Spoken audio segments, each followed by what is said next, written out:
여러분, 오늘 10월 1일 잘 보내셨습니까? 네, 첫 단주가 중요하죠. 이 1일도 우리가 하나님 은혜 가운데 또 잘 살아내게 하신 그 하나님께 감사하며, 또 이제 다음 주에 추석이 다가오고 있는데, 모든 시간 가운데 주님께서 일하시는 그런 명절, 또 그런 시간 되기를 소망합니다. 자, 우리 한 번쯤 여러분 어렸을 때 숨은 그림 찾기 해보신 거 기억나시나요? 해보셨어요? 숨은 그림 찾기? 네, 그 그림 속에 뭐 연필을 찾아라, 뭐 가방, 모자, 뭐 신발, 양말 이런 거 찾으라고 이렇게 그림 그려져 있잖아요. 그런데 그 어떤 사람은 숨은 그림 찾기를 할 때도 굉장히 빠르게 찾는 사람도 있고요, 아무리 봐도 못 찾고 오래 걸리는 사람들이 있습니다. 그러니까 이 숨은 그림은 주의 깊게 관찰을 해야 찾을 수 있는 것처럼, 우리 주변에 있는, 내 옆에 있는 사람의 모습도 그와 같다라는 거예요. 숨은 그림처럼 차근히 잘 살펴보아야 또 보이는 것들이 있다라는 것이죠. 자, 오늘 말씀 가운데 예수님이 행하신 일들을 보면 같은 상황이지만 그곳에 있던 제자들이 보았던 것과 예수님이 보시는 것이 달랐다라는 것을 우리는 찾아볼 수 있습니다. 그래서 주님께서는 무엇을 보시고 또 어떤 마음을 품고 계셨는지 그 주님의 시선을 따라서 우리가 한번 살펴보길 원합니다. 제자들은 예수님 앞에 모였습니다. 오늘 말씀을 45절부터 읽었지만 30절부터 연결되어지는 말씀입니다. 제자들이 예수님 앞에 모였는데 예수님 앞에서 입을 열어서 하나둘 이야기를 풀어내는 거예요. 무슨 이야기였냐면 6장 30절 우리 같이 한번 볼까요? 6장 30절입니다. 같이 읽어보겠습니다. 시작. 사도들이 예수께 모여 자기들이 행한 것과 가르친 것을 낱낱이 고하니. 아멘. 이 앞서 6장 7절 이하의 말씀을 보면 제자들은 보냄을 받았어요. 예수님께서 보내셔서 복음을 전하고 귀신을 쫓아내고 열심히 바쁘게 사역을 하였습니다. 그 후에 제자들이 다시 모인 거예요. 예수님 앞에 모여서 자신들이 이렇게 나가서 행했던 일들, 가르쳤던 것들, 자신들이 행했던 그 사역의 성과들을 예수님께 보고하고 있는 거예요. 그런 제자들을 보시면서 예수님이 잘했어, 그래서 몇 명이나 회심했는데 몇 명이나 데리고 왔어? 라고 말씀하시지 않으셨습니다. 그렇게 묻거나 그렇게 칭찬하신 것이 아니라 그들에게 쉼을 허락해 주셨다라는 거예요. 주님이 주시는 그 쉼은요, 단순한 그런 휴식이 아니라, 휴식 공간이 아니라 주님과 함께하는 참된 영육의 쉼을 말씀하시는 거예요. 그렇다면 예수님의 시선은 어디에 있었느냐?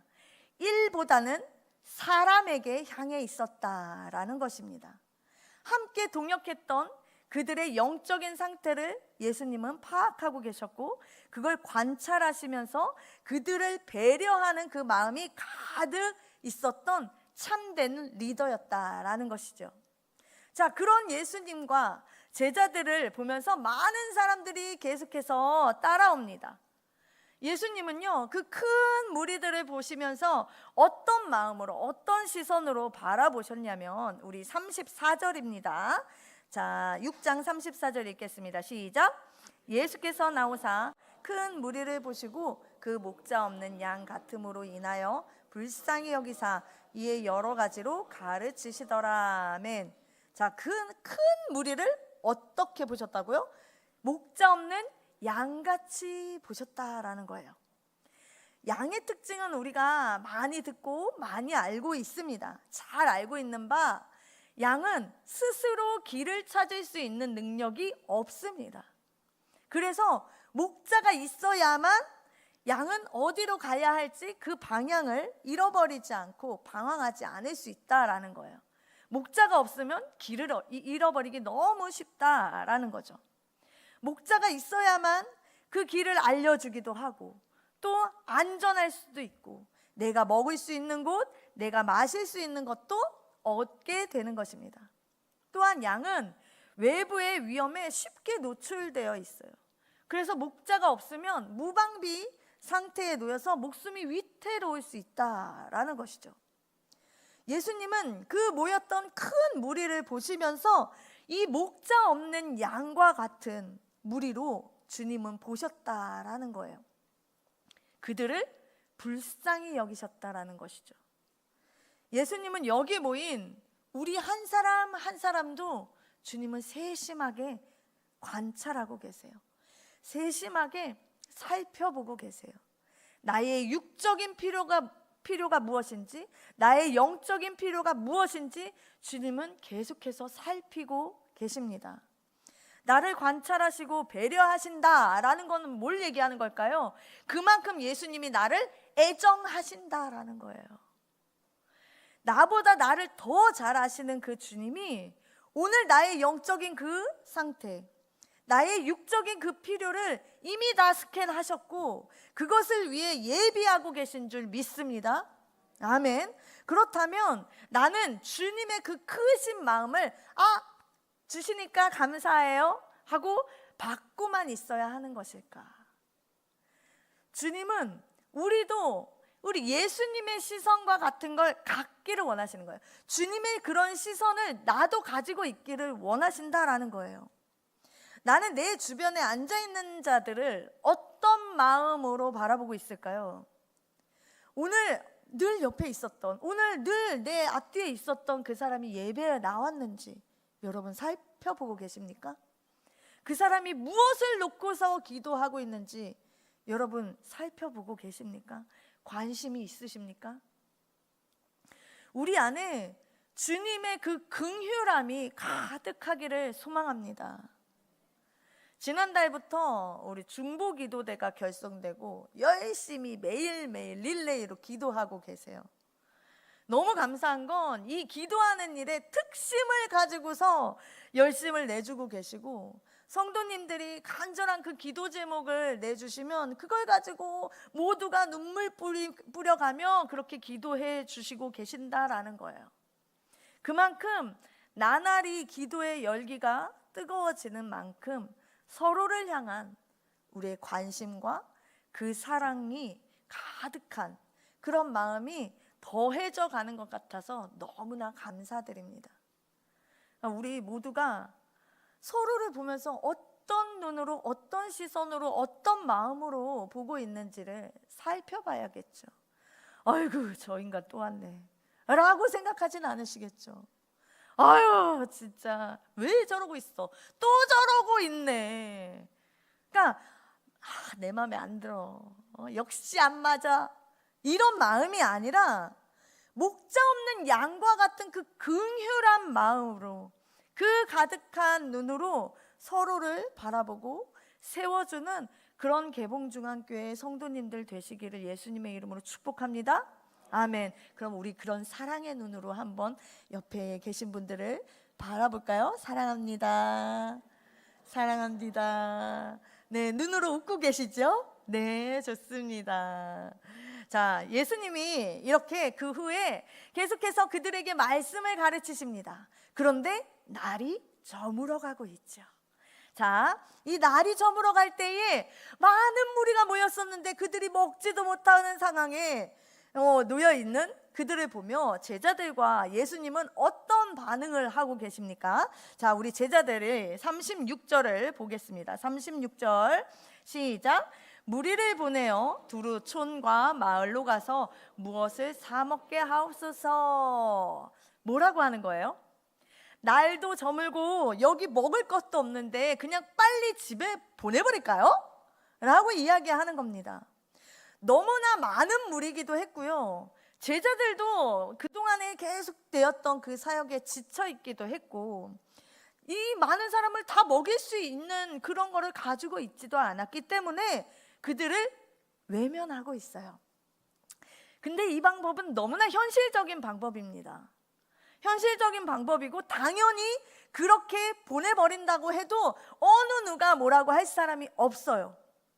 그런데 그렇게 보내도 됩니다. 날이 어두워졌으니 여러분 이제 그만 집으로 돌아가시고 우리 다음에 만나요 해도 되는데 예수님께서 뭐라고 말씀하시냐면 37절에 너희가 먹을 것을 주라 라고 말씀하시는 거예요. 자, 예수님은 그들의 필요를 채워주라고 말씀하고 계세요. 예수님이 바라보는 그 시선과 그 마음으로 그곳에 있던 5,000명이 넘는 그 많은 사람들은 어떻게 되었나요? 풍성함을 누리게 되었다라는 거죠. 그러니까 오병이어는요, 단순히 적은 것을 가지고서 많은 이들이 먹고 남은 것, 그 기적을 이야기하기보다 예수님이 우리의 모든 필요와 비어있는, 나의 비어있는 것을 풍성히 채우시는 분, 공급해 주시는 분이다라는 것을 보여주시는 사건입니다. 내가 하루하루 먹어야 할 그 양식뿐 아니라 내게 영원히 목마르지 않는, 영원히 굶주리지 않고 헐벗지 않도록 다 채워주시는 분, 그것보다, 내가 구하는 것보다 더 넉넉하게 늘 부어주시는 분이 바로 우리 예수님이십니다. 우리에게 그 놀라운 은혜가 임하는 것은 어디서부터 시작되는 걸까요? 우리를 향한 주님의 시선에서부터 시작되는 거예요. 나를 불쌍히 여기는 마음, 그 긍휼한 마음. 그래서 하나님의 마음을 가장 잘 표현하는 단어가 바로 이 긍휼입니다. 단순히 이 긍휼함은 나의 단순한 감정이나 단순한 동정이 아니에요. 긍휼이라는 단어가 창자, 내장이라는 이 단어에서 유래된 것처럼 속이 뒤틀릴 정도로 그 상대의 고통을 함께 느끼는 마음, 그것을 이야기하는 게 긍휼입니다. 예수님은 그 무리들의 배고픔과 그 병자들의 찢어질 듯한 그 고통과 길을 잃고서 헤매고 있는 그 영혼들의 두려움을 예수님은 자신의 고통으로 느끼셨다라는 것입니다. 여러분, 마더 테레사 수녀 아십니까? 들어보셨죠? 마더 테레사 수녀. 그분이 이런 이야기를 하셨어요. 사랑은 주는 겁니다. 아플 때까지 주십시오. 사랑을 아플 때까지 주는 것이 사랑이라고 이야기를 했어요. 예수님의 긍휼의 마음은 그 아픔을 나의 고통으로 느끼는 것으로 끝나지 않고 구체적인 행동에까지 연결되는 거예요. 그러니까 아플 때까지 주는 그 사랑이 바로 십자가로 표현되는 것입니다. 십자가의 사랑이 예수님의 긍휼의 결정체예요. 오늘 우리에게 그 긍휼함이 있을까요, 여러분? 다른 이의 필요를 알고 있는 것, 다른 이의 그 필요를 살피고 있는 것, 배려하는 그 마음, 거기까지 있을 수 있어요. 그런데 그 긍휼한 마음을 가지고 사랑의 행동을 하고 계십니까? 우리는 은혜를 받고 또 받고 누리고 또 누리고 그거를 원하지만 주는 것은 조금 인색하기도 합니다. 우리 예수님을 알고 그 십자가 사랑을 감사하고 믿음으로 내가 살아간다고 하지만 그 행하는 것까지, 행하는 것에 마음이 동하기까지는 이해 가능한 선까지만 한다라는 것이죠. 거기까지, 이건 내가 할 수 있는 것까지만. 그 이상으로 내가 아프거나 내가 고통스럽고 이해되지 않는 상황까지는 우리는 행동하지 않는다라는 거예요. 사랑하는 여러분께서 예수님께서 베푸신 그 풍성한 은혜를 우리가 거저 받게 되었다면, 거저 누리게 되었다면 결단함으로 끌어안는 그 사랑이 우리 안에 있기를 소망합니다. 주님의 사랑의 도구로 쓰임받는 저와 여러분 되시기를 축복합니다. 자, 계속해서 45절 이후의 말씀은 우리가 잘 아는 예수님께서 어디를 걸어오시나요? 바다 위를 걸어오시는 이야기입니다. 제자들이 오병이어 기적 이후에 다시금 배를 타고서 건너가는 중이었어요. 그때에 바람이 거스름으로 배가 휘청이고 앞으로 나아가기 어려운 그 상황을 맞닥뜨렸습니다. 자, 제자들은 예수님의 이 놀라운 기적을 경험했잖아요. 그리고 예수님의 그 말씀에 순종해서 이 건너편으로 가고 있는데 또 장애물의 그 거센 저항에 부딪히게 되었다라는 거예요. 자, 우리가 생각할 때 우리는 하나님 일을 한다라고 하면 순항할 줄 알아요. 잘 될 줄 알고 그렇게 되기를 바랍니다. 그런데 오히려 하나님의 일을 할 때에 더 거센 풍랑을 마주하곤 한다라는 것이죠. 그렇다면 신앙의 길은 순풍이 아니라 역풍 속에서도 나아가야 하는 길이다라는 것이에요. 그 제자들 가운데 열심히 노를 젓습니다. 고생을 합니다. 52절에 보면 제자들의 마음을 이렇게 표현하고 있어요. 이는 그들이 그 떡 떼시던 일을 깨닫지 못하고 도리어 그 마음이 둔하여졌음이로라. 제자들이 예수님의 그 능력을 보았습니다. 경험하였습니다. 그런데 금세 그 마음이 둔해져서 또 큰 풍랑을 만나자 자신들의 힘으로 열심히 노를 젓는 거예요. 힘겹게 졌습니다. 그런데 앞으로 나가는 진전은 없어요. 우리는 한계가 있다라는 것이죠. 우리는 한계가 있습니다. 그런데 우리 주님은 한계가 없으십니다. 우리가 아무리 애쓰고 노를 젓고 그 길을 내보려고 해도 그건 나의 수고와 고통일 뿐인 거예요. 거센 바람은요, 나의 한계를 알게 해주는 거예요. 또한 무한하신 주님께로 이끄는 도구가 되어줍니다.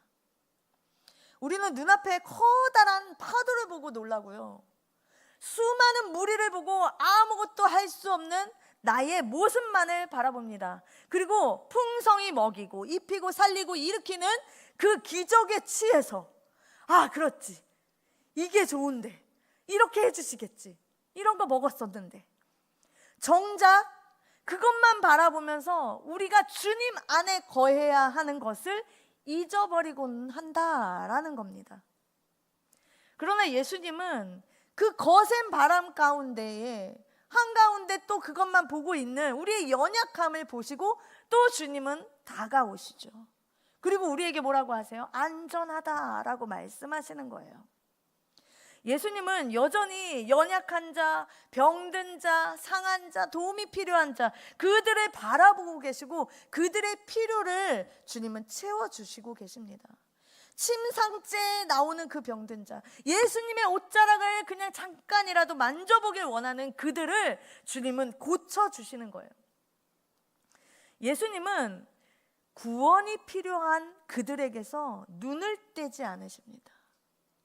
그렇다면 우리의 시선은 어디를 향해 있을까요? 제자들과 같이 우리가 섬기는 일에, 기적의 경험에 도취되어서 머물러 있을 때가 많다라는 것이죠. 내가 어느 위치에 있든지, 내가 무엇을 하든지, 내가 어떤 성과를 내었는지 그것에 푹 빠져 있을 때가 많다라는 거예요. 그러나 주님은 말씀하세요. 너희도 내가 보는 것을 보아라 하시는 거예요. 나의 시선이 머문 그곳에 너의 마음이 있기를 원한다 말씀하시는 거예요. 너의 마음을 그곳에 쏟아라. 우리의 참된 리더가 되셨던 그 예수님은 당신이 보시는 것을 우리도 보기를 원하십니다. 주님의 시선과 주님의 마음을 우리가 닮아가기를 원하십니다. 그래서 한 영혼을 향한 그 배려와 그 관찰, 긍휼, 그 사랑이 우리 안에 가득하여서 주님이 걸어가신 그 길을 우리가 감사함으로 걸을 수 있기를 축복합니다. 우리 놀이터에서 예전에 자녀가 막 놀다가 넘어지고 다치면요, 우리 어떻게 하나요?